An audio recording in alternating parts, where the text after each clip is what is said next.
and winning the Arizona Cardinals game. How about that? Mm-hmm. I mean, there's so many things that I mean, I don't want to even harp or dwell or even think. I think my as the Bible says, my cup is runneth over us, you know, with just trying to focus on, you know, the near future rather than the far future. Oh, time for some would you rather. Would you rather have a kitty cat looking up, or would you rather have a puppy wearing a helmet? Those kind of questions are the ones we dish out and answer right here on the show. You just heard from Cam.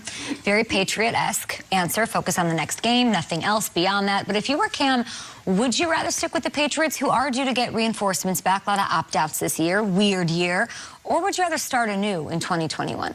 I'd rather stick with the Patriots. One, you know that a ton of guys are coming back. You don't know what they're going to do in the draft. And on top of that, it's one of those places where older veteran players, really good veteran players, tend to land. So what if Cam Newton, over the next couple of years, what if they find like a Randy Moss, a guy who leaves one squad and then goes there and balls out?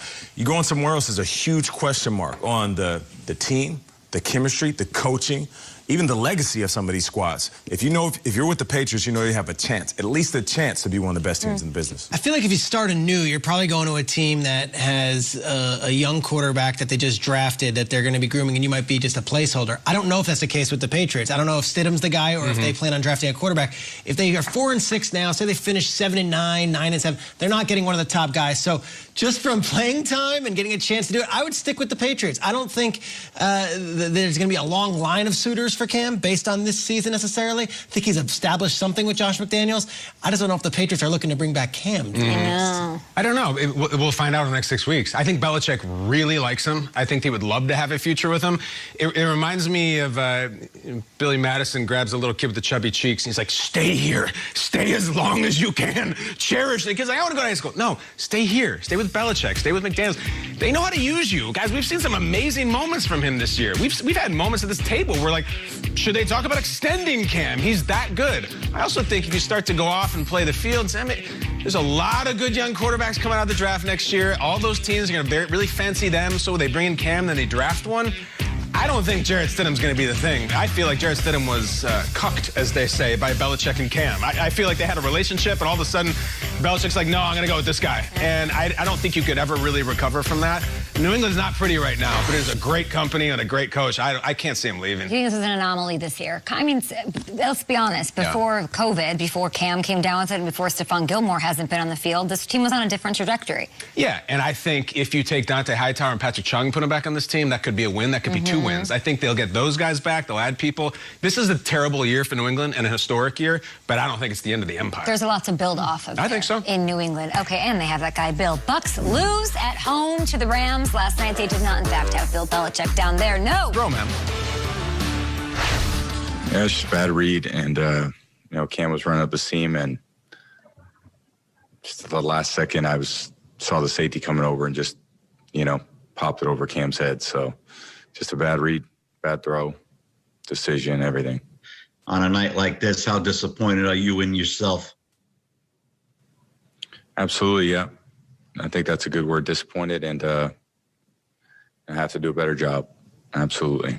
Oh, everybody's disappointed. You know, we played a game that we just didn't make quite enough plays to win. Nobody's heads down. We got a big one coming up next week. So we know where we stand, and next game's even bigger.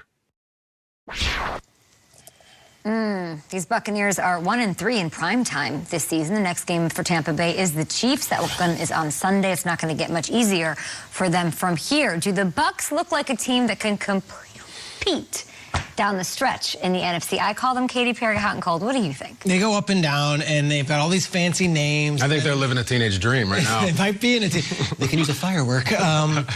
Honestly, I want to see them roar. We can just do the entire let's go. greatest hits if we want. They're picking daisies, but I would say this. I don't know that one. The new hit. New Katy Perry, that's where it's at. Nate. Hey, you go. My microphone. Yeah. Go ahead, Nate. I don't know what was going on with that one. It's cool, though.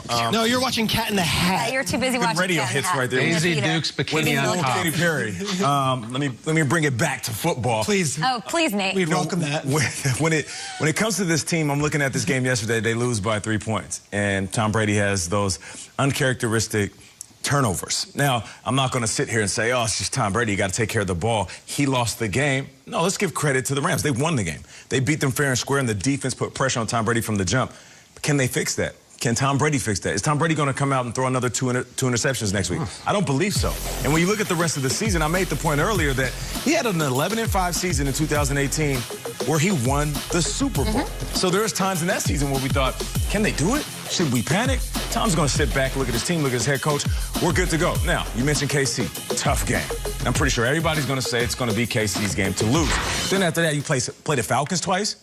You got the Lions. So the rest of the schedule looks like it is in favor of the Buccaneers, not only correcting their mistakes, but catching a rhythm in a heater. Tom Brady, throughout his career. Can they string together 3 playoff wins to get to, are they a Super Bowl contender? Because they dismantled Super Bowl or compete in the playoffs? Because the original question is compete in the playoffs. I believe they can.